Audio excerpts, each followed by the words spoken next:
हम लोग आज फिर ओरछा में हैं और हमारा सौभाग्य कि देवांशु भाई साहब हमारे साथ एक बार फिर उपस्थित हैं। इन्होंने समय दिया अपना। ओरछा के वन प्रांतर में हम लोग हैं और अगर ओरछा में हैं वहाँ पर कोई चर्चा कर रहे हैं, भगवान राम की चर्चा ना हो तो फिर उस चर्चा का कोई सार नहीं है।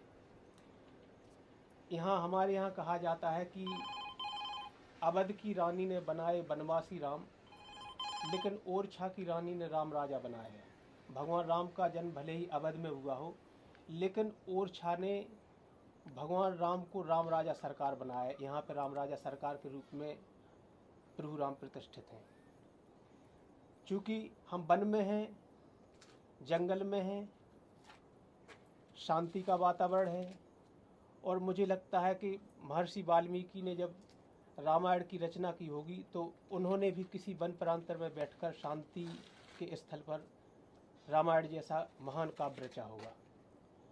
रामायण की चर्चा हम इसलिए कर रहे हैं क्योंकि वाल्मीकि रामायण को आधार बनाकर देवांशु भाई साहब ने भी किताब लिखी है जिसका नाम है कोदंड राम कथा। तो उसी के विषय में कुछ भाई साहब से चर्चा करेंगे। जी भाई साहब, आपने जो किताब लिखी है कोदंड राम कथा, तो उसके विषय में हमें थोड़ा आप अवगत कराएं। मूलतः वह वाल्मीकि रामायण का भावानुवाद आप कह सकते हैं कि वाल्मीकि रामायण का एक संक्षिप्त संस्करण जब मैंने पढ़ा तब मेरे मन में यह विचार आया कि मुझे अपने स्तर पर इस पर काम करना चाहिए और मैंने राम कथा को सरल सुग्राह्य भाषा में लिखने का प्रयास किया है। एक संक्षिप्त राम कथा है जो कि भगवान राम को विश्वामित्र के द्वारा मांगे जाने से शुरू होती है वह कथा और रावण वध के साथ अयोध्या वापसी के साथ समाप्त हो जाती है। और उसमें रामायण जैसे विशाल महाकाव्य के बहुत सारे पक्ष, बहुत सारे पहलुओं को छोड़ा गया है जानबूझ करके। मूलतः यही ध्येय था कि राम कथा का जो मूल भाव है, भगवान राम का जो सुंदर चरित्र है, जो उनका विराट रूप है, जो उनका पौरुष है, जो उनका प्रेम, जो उनकी करुणा, जो आम जन मात्र के प्रति जो उनके हृदय में जो एक सहजता है, पत्नी के प्रति जो कर्तव्य भावना है, जो भाइयों के प्रति है, जो प्रजा के प्रति है, वह सब को मैं छू भर सकूं और मैंने अपने स्तर पर उसे लिखने का प्रयास किया है। तो मेरा यह सौभाग्य कहना चाहिए कि मैं उसमें मतलब लोगों ने उसे पढ़ा और मुझे प्रेम और आशीष दिया है। अच्छा, चूँकि वाल्मीकि ने भाई साहब श्लोक की भाषा में वर्णन किया उसका, हमारे बुंदेलखंड के बाबा तुलसी ने उसको लोक भाषा में उतारा। मेरे दादाजी प्रवचन करते थे तो उनका कहना था कि रामचरितमानस व्यवहार का ग्रंथ है। वो कहा करते थे जैसे कोई बस है, कार है, जी उसमें अगर ब्रेक लगा तो एक्सीडेंट का खतरा नहीं होगा। जी मतलब एक संबंधों का प्रबंध, संबंधों के अनुबंध में उनका प्रबंध कैसे हो, यह हमें रामचरितमानस सिखाता है। एक प्रसंग आता है कि एक बार अकबर ने रहीम से पूछा कि रहीम, हमने सुना है कि कविता किसकी अच्छी है, तो रहीम बोले कि कविता मेरी अच्छी है। उन्होंने कहा कि हमने सुना है कि गोस्वामी तुलसीदास की कविता बहुत सुंदर है। तो रहीम का जो उत्तर था वो बहुत शानदार था। रहीम ने कहा कि महाराज वो कविता नहीं है, वो सिद्ध मंत्र है। अगर उन मंत्रों को दैनिक जीवन में उतारा जाए तो दैनिक जीवन बहुत सुखी हो सकता है। मतलब इस भूमिका का तात्पर्य भाई साहब हमारा ये था कि आज जो समाज में विकृति आ रही है, जिस तरह की घटनाएं, वैसे इन घटनाओं पर चर्चा करने में बड़ा संकोच होता है, लेकिन चूंकि घट रही हैं घटनाएं तो उन पर चर्चा करना आवश्यक है। किसी की ड्रम में लाश मिलती है, किसी को जहर से मारा जाता है। तो इन घटनाओं के पीछे आप कारण क्या देखते हैं? क्या हम अपने मूल इन धार्मिक ग्रंथों से हट गए हैं, इसलिए क्या ऐसी विकृति आ रही है समाज में?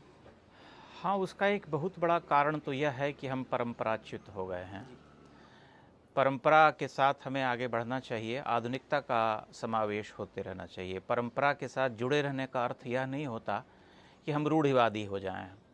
हम अनुशीलन करें, पीछे जा कर के देखें, विचारें कि कौन सी व्यवस्था में हम आगे अच्छा कर सकते हैं, हमारा जीवन कैसे सुखी, समृद्ध और शांतिपूर्ण हो सकता है, कैसे वह उदात्त हो सकता है, कैसे वह सुंदर हो सकता है।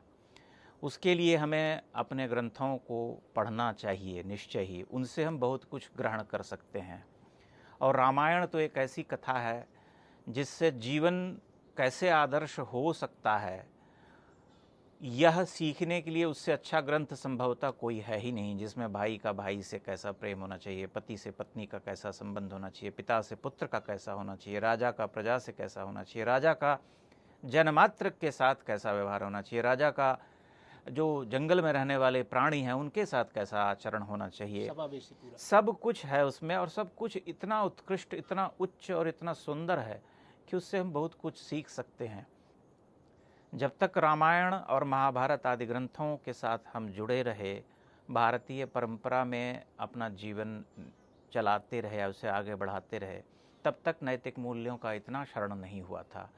लेकिन जैसे जैसे हम आधुनिक हुए और हमने सोचा कि इन सबको पढ़ना अब आवश्यक नहीं जड़ों है, से कट गए हम। हाँ, तब हम आधुनिक तो हुए यह सोच करके कि हम अंग्रेज़ हो जाएंगे, लेकिन हम अंग्रेज़ भी नहीं हो पाए, हम बीच में रह गए, हमारी संवेदनशीलता नष्ट हो गई और हमने धीरे धीरे एक राक्षसी वृत्ति को जो है अपने ऊपर हावी कर लिया। इसीलिए बहुत हद तक समाज में इस तरह की घटनाएं हो रही हैं। मतलब वही बात है कि जो शायरी में कहते हैं कि हम मोहतरम हो गए किरदार बेचकर। रामचरितमानस का जितना पारायण हमने किया, तो मुझे तो भाई साहब ऐसा समझ में आया कि रामचरितमानस पूरा समाजशास्त्र है। रामचरितमानस में जो मनोविज्ञान है, चाहे आपके सिगमंड फ्रायड हो चाहे कोई हो, आधुनिक सारा मनोविज्ञान रामचरितमानस के आगे फेल है। रामचरितमानस में जो समाजशास्त्रीय दृष्टि है संबंधों के प्रति, राजनीति का जो दर्शन है उसमें, मतलब सारा कुछ एक आदर्श जीवन के लिए जो कर्तव्य होने चाहिए, किन परिस्थितियों में क्या आपकी आवश्यकता है, आपको क्या करना चाहिए, वैसा रामचरितमानस में मेरे ख्याल से है। अंत में मैं तो यही कहना चाहूँगा, पश्चिम की बहुत बात हुई, तो पश्चिम का एक दार्शनिक हुआ नीत्शे, फ्रेडरिक नीत्शे जी। नीत्शे का एक कथन है कि जो वृक्ष अपनी शाखाओं को आसमान तक ले जाना चाहते हैं, उन्हें अपनी जड़ों को पाताल तक भेजना पड़ता है। और मेरा मानना है कि हमारी जड़ें तो निश्चित रूप से पाताल तक हैं, लेकिन हम साजिशन पश्चिम की जो हवा चल रही है उसकी देखा देखी में, नकल में, आधुनिक बनने की दौड़ में अपनी जड़ों से कहीं ना कहीं कट रहे हैं। और जब हम अपनी जड़ों से कट रहे हैं तो विकृति आना स्वाभाविक है, क्योंकि मूल से जब कट जाता है कोई भी पौधा तो फूल आना असंभव हो जाता है। इसलिए अपनी जड़ों से जुड़े रहिए। आप कितने भी आधुनिक हों, लेकिन अपने धार्मिक ग्रंथों, अपनी संस्कृति से जुड़े रहना बहुत आवश्यक है। बहुत बहुत धन्यवाद भाई साहब, आपने समय दिया अपना। बहुत बहुत धन्यवाद आपका। आपका बहुत आभार, धन्यवाद।